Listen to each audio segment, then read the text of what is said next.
Lietuvos kaimai. Tai vietos, kuriuose laikui nepavaldžios tradicijos susitinka su naujomis galimybėmis. Čia, tarp senų medinių namų, tyliai ošiančių miškų ir triūsiančių žmonių prasideda mūsų kelionė.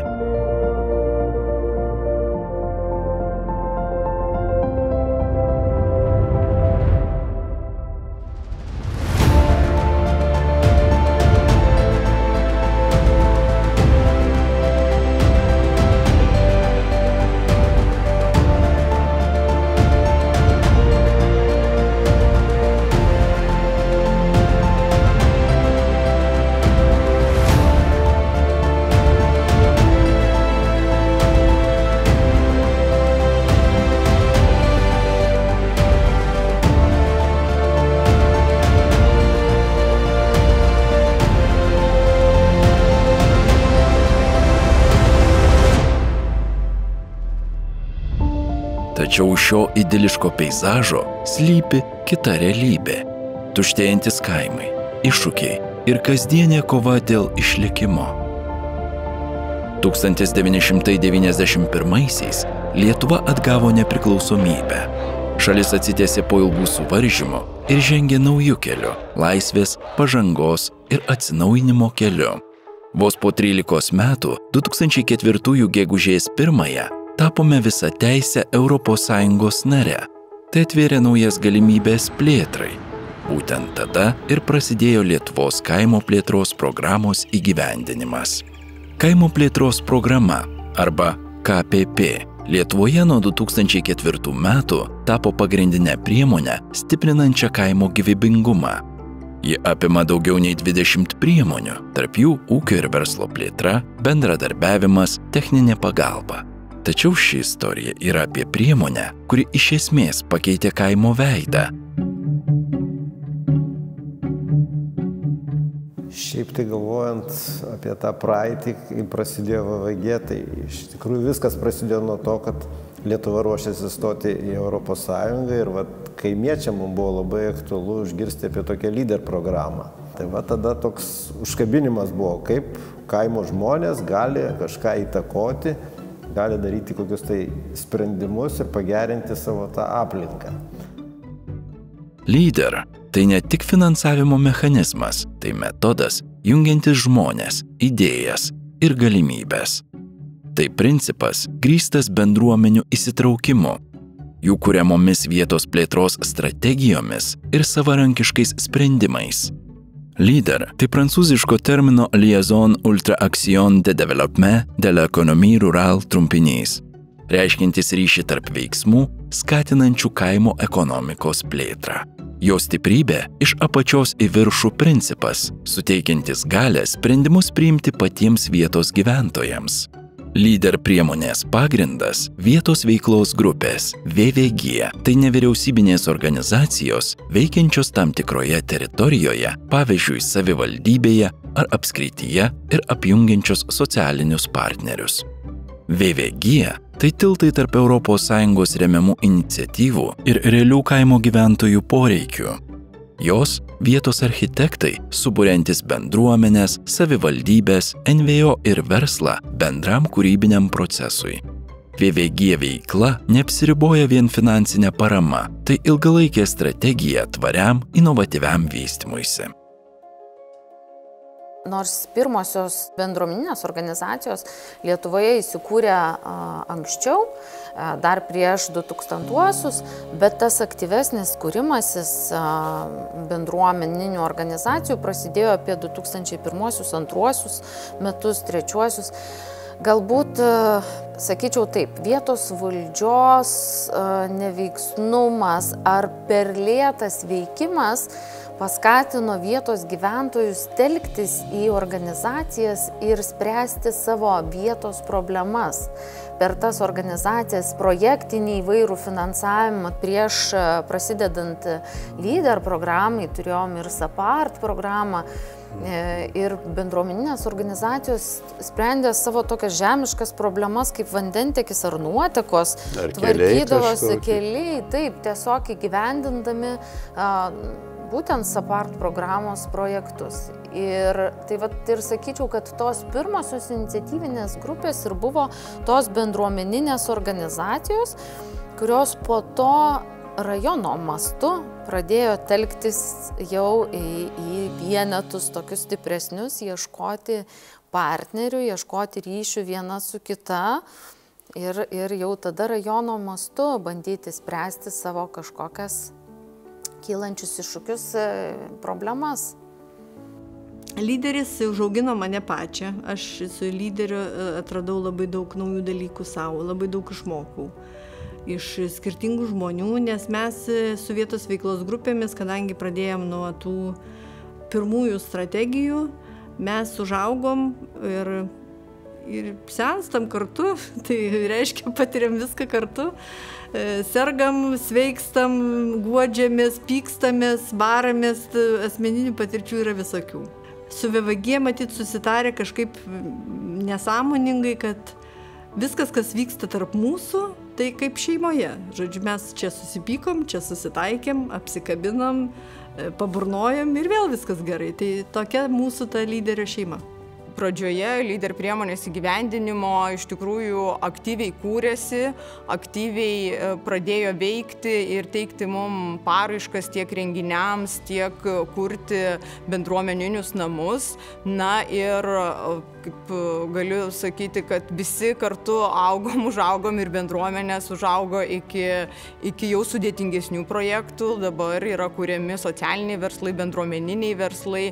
Tiesiog, tas principas iš apačios į viršų tiesiog tikrai tapo pagrindiniu problemų kaimo vietovėje išsisprendimų, kad jeigu mes turim problemą, bendruomenė ją identifikuoja ir per lyder priemonę visą tai pateikia ir įgyvendina sėkmingus projektus. Man dar kas labai iš to laikotarpio įdomu ir smagu prisiminti, tai buvo tas vietos veiklos grupių tinklas, kada susirinko žmonės iš visos Lietuvos, kuris įkūrė VVG, be jokių pinigų, neformaliai, tiesiog kiekvieną mėnesį rasdavom laiko, suvažiuodavom, rasdavom patalpas, susitikimus, į kuriuos atvykdavo ir tuo metu Žemės ūkio ministrė Prunskienė ir Laimutis Telksnys amžinatilsį pristatinėjo Rein projektą. Tai buvo tikrai toks didžiulis entuziazmas iš žmonių, kurie dalyvavo toje veikloje.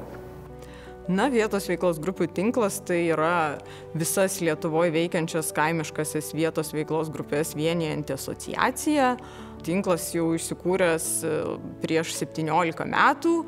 Tiesiog mes esam vienijanti visus narius, kuriems yra svarbus lyder metodo įgyvendinimas ir kaip tinklas tiesiog rūpinamės narių atstovavimu su kitom institucijom atsakingom už šitą priemonę. Vietos veiklos grupės gimė iš bendruomenių poreikio veikti ir spręsti regioninės problemas. Tai ne valdžios nuleistos struktūros, o žmonių iniciatyvos vaisius. Vienydamos vietos gyventojus, bendruomenės, verslą ir savivaldą, jos padėjo pamatus naujam požiūriui į kaimo vystymąsi. Pirmieji susitikimai, pirmosios vizijos – tai buvo žmonės, kurie tikėjo, kad pokyčiai yra ne tik reikalingi, bet ir įmanomi. Pasirašyti dokumentai tapo kelrodžiu, vedančių į tūkstančius vietos projektų, šiandien keičiančių daugybės kaimo bendruomenių gyvenimus. Per šiek tiek daugiau nei 20 mečius lyder Lietuvoje tapo viena stipriausių kaimo plėtros priemonių. 2004-2006 metai – tai bandomasis Lyder Plus etapas, pirmieji žingsniai, kūrėsi pirmosios 28 vietos veiklos grupės, įgyvendinta 10 vietos plėtros strategijų. 106 projektai, finansavimas 2,4 milijono eurų. 2007-2013 metai lyder metodas tapo visavertė priemonė. Pagrindinis prioritetas šiame etape buvo kaimo infrastruktūros atnaujinimas, bendruomenių centrai, viešosios erdvės, kultūros paveldo objektai. Susiformavo 51 VVG, įgyvendinta daugiau nei 3300 projektų, skirta 137 milijonų eurų parama ir sukurtos 423 naujos darbo vietos. 2014-2020 metai. Lyder priemonė iki pat 2023 metų įgavo dar aiškesnės kryptis. prioritetu tapo darbo vietų kūrimas, vietos ekonomikos stiprinimas ir socialinis verslumas. Veikia 49 VVG, išmokėta 134,5 milijono eurų, įgyvendinta 1500 projektų, sukurta beveik 1900 naujų darbo vietų. 2023-2027 metai – tai naujasis lyder priemonės etapas, bendruomenių inicijuota vietos plėtra tampa dar platesnė. Lyder – tai tūkstančiai įgyvendintų projektų, už kurių stovi žmonės, jų svajonės ir ryžtas. Milda, sėsk ten ir juokink mane, kad nebūtų čia rūstus veidai. Nėra čia ko rūstauti. Aš atsimenu, kai atėjau į vietos veiklos grupę, čia tuo metu pirmininkavo mano kolega irgi žemės ūkio skyriaus specialistas Valentinas ir jis man papasakojo tokią istoriją, kad jis buvo Danijos miestelį, su žemės ūkio skyriaus specialistais ir ten pasakojo bendruomenės atstovai, kad vyrai kiekvieną savaitę ketvirtadieniais renkasi į to miestelio alaus barą ir kartu aptaria bendruosius reikalus. Kur ką reikia padaryti, kur reikia kokias duobes išlyginti, kur ką reikia padažyti, kur ką sutvarkyti. Ir jiems nereikia kreiptis į jokias valdžios institucijas, tiesiog jaučia atsakomybę už savo gyvenamąją aplinką ir ką norėtų ten matyti. Tai mano galva vietos veiklos grupės ir bendruomeninės organizacijos, jos sudaro daugelį narių vietos veiklos grupės. Tai jų pagrindinis dalykas ir yra pasirūpinti, stengtis pasirūpinti patiems, matyti savo aplinką, matyti kaimynus, matyti, kur ko reikia, kad žmonės norėtų gyventi miesteliuose ir kad jie tiesiog nenyktų. Dėl VVG įgyvendintų projektų keičiasi kaimas. Darosi gražesnis, sumanesnis, įdomesnis. Kiekvienais metais matuojame pasiekimus įgyvendintų projektų skaičiais, sukurtomis darbo vietomis, išlaikytomis darbo vietomis. Tačiau matom, kad šiandien dienai to nepakanka. Turime išmokti matuoti lyder metodo poveikį kaimo plėtrai. Iš tikrųjų prabėgo pakankamai ilgas laiko tarpas, 20 metų. Ir per tiek laiko turbūt visi žmonės ryškiai pasikeičia. Kelionė su lyderiu per tos 20 metų, jinai iš tikrųjų davė labai daug asmeninės naudos savo augime, savo pasaulėžiūros kitime, savo vertybių kitime galbūt. Lyderis, kaip mes ir mėgstam sakyti, tai jisai moko žmogų ne kažką tai ne žuvį gauti, bet gauti meškerę ir su ta meškerė tą žuvį pasigauti. Ir visą tai mus augino labai kaip žmonės, kaip lyderius, kaip nevyriausybinio sektoriaus tokius ekspertus, suvokiančius programos visą prasmę. Labai vertinu šią veiklą dar ir dėl to, kad kiekvieną kartą mes gaudavom labai stiprų palaikymą ir parėmimą mokymais. Tie mokymai, kurie vykdavo ar lyder tinklo, ar patys mes gaudavom tos mokymus seminarus, arba važiuodavom vieni pas kitus, semdavomės tos patirties, patys save parodydavom jau iš tos geriausios ir visokiausios pusės. Ir tai buvo labai labai svarbu ir smagu, nes tu žinojai, kad tu gausi draugišką patarimą, nebūsi nuskalpuotas.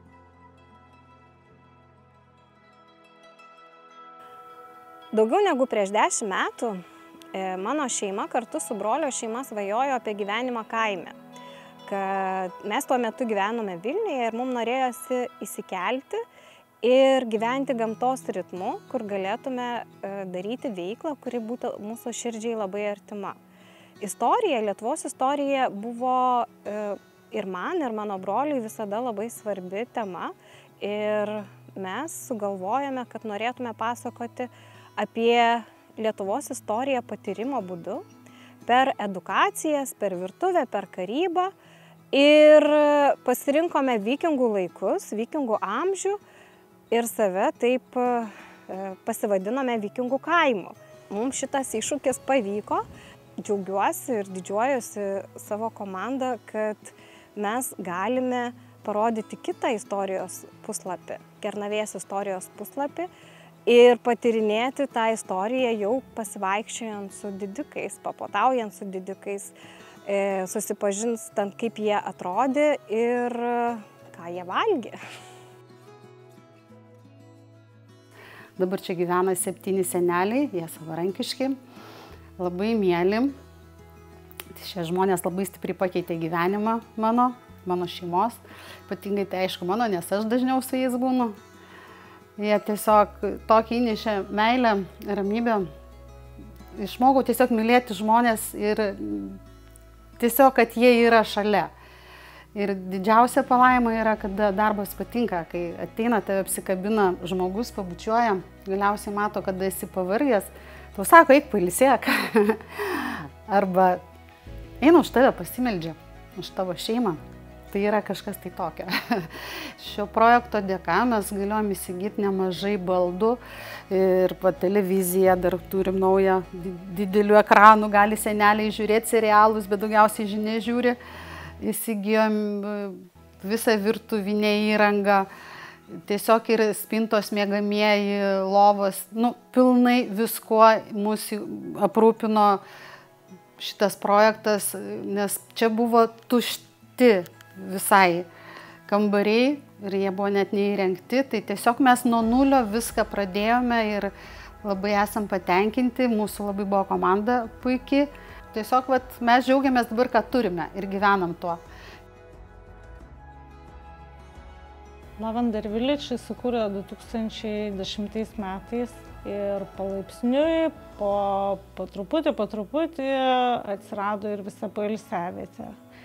Tai pirmus metus dirbome turėdami tik tai 3 kambarius poilsiavietėje, kas pasirodė iš tikrųjų mažoka ir norėjosi užimti svečius ne tik vasarą, bet ir žiemą, nes vasarą tai taip gamta graži, šilta, saulė šviečia, visada svečių yra, tačiau žiemos laikotarpiu pasidaro sudėtinga prisikviesti. Kadangi sugalvojame įsirengti papildomus 2 kambarius, paskaičiavome, kad savų lėšų tam nepakanka, todėl sugalvojame kreiptis su paraiška, gauti paramą. Ir mums pavyko, bet kokiu atveju visą tai labai pasiteisino ir dabar be galo džiaugiamės, kad ėmėmės šito projekto. Kiekviena pokyčio istorija turi savo iššūkius ir kartais jie atrodo neįveikiami. Rodos COVID-19 pandemija buvo didžiulis visų laikotarpių išbandymas. Planai keitėsi, reikėjo ieškoti naujų būdų, kaip išlikti ir veikti, nesustabdyti veiklų, nors viskas aplink buvo priverstinai sustabdyta. Bet VVG, vietos bendruomenės, parodėme savo stiprybę, adaptavomės, augome ir pasidarėme tik stipresni. Prisitaikėm, mes tikrai prisitaikėm, buvo sunkus laikai projektam, tikrai COVID laikas buvo sunkus verslui, tos veiklos uždraustos, mums buvo tikrai 2 ar net 3 daugiau darbo, tai yra gilintis, kaip dabar pakeisti sutartis, ką dabar daryti, ar čia jie visai galės įgyvendinti, ar čia jie nutraukti visi, ten ir streso būdavo, aš juokauju kartais, kad vietos veiklos grupės kartais ir psichologinį darbą atlieka, tai yra teikia psichologinės konsultacijas projektų pareiškėjams. Tai čia tikrai. Ateitis nėra parašyta. Ji kuriama šiandien, kuriama žmonių, kurie tiki savo bendruomenėmis, kurie mato prasmę veikti. Vietos veiklos grupės turi aiškią viziją. Tęsti pradėtus darbus, įtraukti daugiau jaunimo, skatinti tvarius projektus ir stiprinti vietos identitetą. Tai nėra tik svajonės, tai konkretūs planai jau šiandien keičiantis Lietuvos kaimus. Šis pasakojimas ne apie praeitį, jis apie ateitį, apie tai, kaip kiekvienas gali tapti pokyčių dalimi.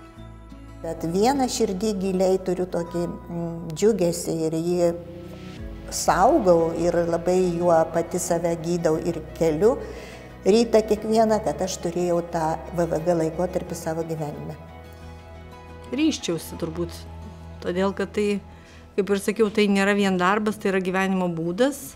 Lyderis yra nenuobodus, bet kuriam jaunam žmogui galėčiau pasakyti, kad darbas Žemės ūkio ministerijai gali būti nuobodus, bet jeigu tu ateisi ir dirbsi su lyderiu, tai tu tikrai neturėsi kada nuobodžiauti. Dėl įvairių priežasčių, dėl isterijos priepuolių, turbūt plačios partnerystės, kai mes kalbam apie begalinės investicijas, tai čia mes, sakau, pradedam nuo dronų ir baigiam fermom ir kažkokiam žolėm. Žodžiu, pas mus tas diapazonas tiek platus, kad tu pats negali būti siauras ir tiesiog privalai labai plačiai apie viską kalbėti. Perkratai savo aplamai gyvenimą jau tokiam amžiui, ką tu čia tam gyvenime nuveikai, ką padarei. Nu ir kai pagalvoju, tai kad ko gero nelabai čia ką ir keistų. Vis tiek, jeigu buvo kokios pamokos, tai jos matyt buvo reikalingos tuo metu. Jeigu kažkas pasisekė, tai labai puiku. Tai ko gero ir šitas etapas vietos veiklos grupiai tikrai buvo naudingas savo tą patirtim. Aš kažkaip taip buvau nusiteikęs, kad garantuoti negalėjau, bet kad mano vaikai gyvens kaime. Tai ta veikla, kurią aš dariau, aš ir galvojau, kad jeigu kažkas bus geriau kaime, tai bus geriau kartu ir mano vaikam. Tai, o kodėl nesakot, kaip vadinasi tas kaimas? Kaip? Kur gyvenat jūs ir jūsų vaikai? Tai dabar čia toks neoficialus, nors žemėlapį įrašytas, tokia Šironija yra. Tai... Nuo pavardės Šironas, Šironijos kaimas dabar. Kaip jau minėjau, man šis kelias yra mano savasties dalis. Aš iš tiesų, kaip buvau išmokyta pirmininko Valentino istorijos apie Danijos ūkininkus, taip ir likau įsitikinusi, kad tik žmonės gyvenantis kaiminystėje gali vienas kitam efektyviausiai padėti. Ir todėl visi turime daug daryti, kad tie kaimai išliktų ir kad juose būtų jaunų žmonių įvairių profesijų, kad mes iš tiesų vieni kitiems galėtume padėti. Pavyzdžiui, senjorai galėtų tuo metu prižiūrėti vaikus, o jauni žmonės padėti senjorams susitvarkyti tenai namų reikalus. Aš tokią sandraugą tikrai tikiu. Ir todėl tikrai pradėčiau viską iš naujo. Tūkstančiai įgyvendintų projektų, šimtai bendruomenių, milijonas gyvenimų, kurie tapo daug geresni. VVG veikla įrodo, didžiausia jėga slypi žmonėse, jų ryžte, jų tikėjime, jų bendrystėje. Kiekvienas prisidėjęs, kiekvienas pasidalinęs idėją ar darbu yra šios sėkmės dalis. Bet ši istorija nesibaigia čia. Ji tęsiasi kiekvieną dieną, su naujais žmonėmis, naujomis idėjomis ir naujomis galimybėmis. Tegul šios istorijos įkvepia veikti ir kurti, nes kartu mes galime daugiau. Ačiū, kad keliaujate kartu. Šis pasakojimas baigėsi čia, bet bendruomenių kelias tik prasideda. Kartu mes galime daugiau. Prisijunkite prie VVG ir būkite pokyčių dalimi.